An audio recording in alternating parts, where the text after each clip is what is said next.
கோவை மாவட்டம் வால்பாறைக்கு சுற்றுலா வந்த கேரள பயணிகளின் வேன் வால்பாறை மலைப்பாதையில் சுமார் 800 அடி பள்ளத்தில் உருண்டு தலைக்குப்புற கவிழ்ந்ததில் அதில் பயணம் செய்த 7 பெண்கள் ஒரு சிறுவன் உள்பட மொத்தம் 9 பேர் பரிதாபமாக உயிரிழந்தனர். கோடை விடுமுறையை கொண்டாட சுற்றுலா வந்து ஊர் திரும்பிய போது நடந்த இந்த கோர விபத்தின் பின்னணியை தற்போது பார்க்கலாம்.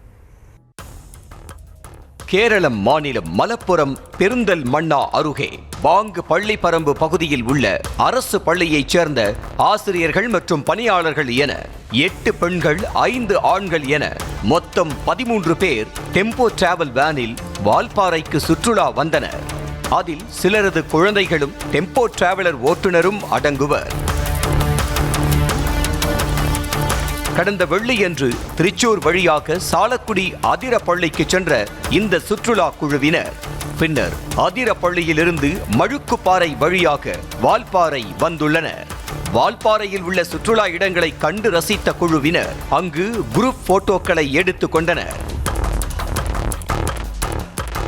வால்பாறையை சுற்றி பார்த்துவிட்டு சனிக்கிழமை மாலை புறப்பட்ட சுற்றுலா குழுவினர் பொள்ளாச்சி பாலக்காடு வழியாக சொந்த ஊர் திரும்புவதற்காக திட்டமிட்டு பயணம் செய்துள்ளனர்.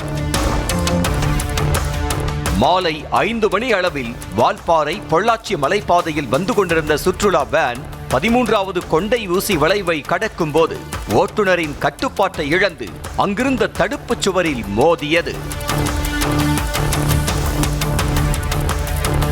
தடுப்புச் சுவரில் மோதிய வேகத்தில் நிலை தடுமாறிய வாகனம் அங்கிருந்து உருண்டு சுமார் 800 அடி பள்ளத்தில் உள்ள 9வது கொண்டையூசி வளைவு சாலையில் தலைக்குப்புற விழுந்து அப்பளம் போல் நொறுங்கியது.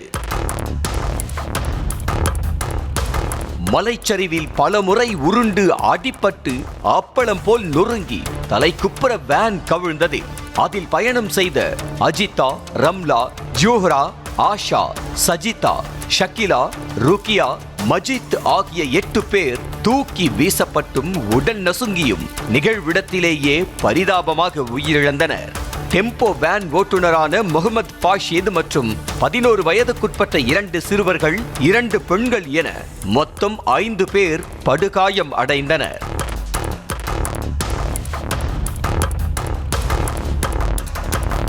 விபத்தில் படுகாயமடைந்து உயிருக்கு போராடி கொண்டிருந்தவர்களை அவ்வழியாக சென்ற வாகன ஓட்டிகள் மீட்டு உடனடியாக காவல்துறைக்கு தகவல் தெரிவித்தனர்.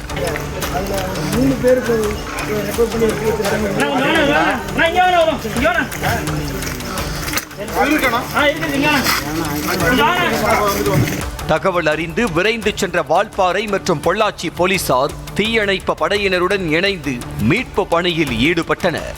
உயிருக்கு போராடி கொண்டிருந்த 5 பேர் ஆம்புலன்ஸ் மூலமாக பொள்ளாச்சி அரசு மருத்துவமனைக்கு அனுப்பி வைக்கப்பட்டனர். அதில் ஒருவர் மருத்துவமனைக்கு செல்லும் வழியிலேயே உயிரிழந்தார். தற்போது பொள்ளாச்சி அரசு மருத்துவமனையில் ஒரு சிறுமியும் 3 பேர் கோவை அரசு மருத்துவமனையிலும் சிகிச்சை பெற்று வருகின்றனர்.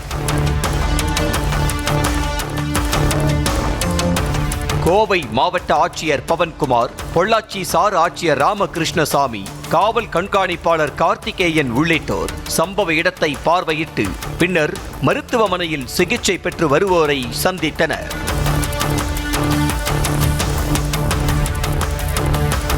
விபத்தில் பலியானவர்களின் உடல்களை உடனடியாக பிரேத பரிசோதனை செய்து உறவினர்களிடம் ஒப்படைக்க நடவடிக்கை எடுக்கப்பட்டுள்ளதாகவும் விபத்து நடைபெற்ற பொள்ளாச்சி சாலையில் போக்குவரத்து சரி செய்யப்பட்டதாகவும் மாவட்ட ஆட்சியர் பவன்குமார் தெரிவித்தார்.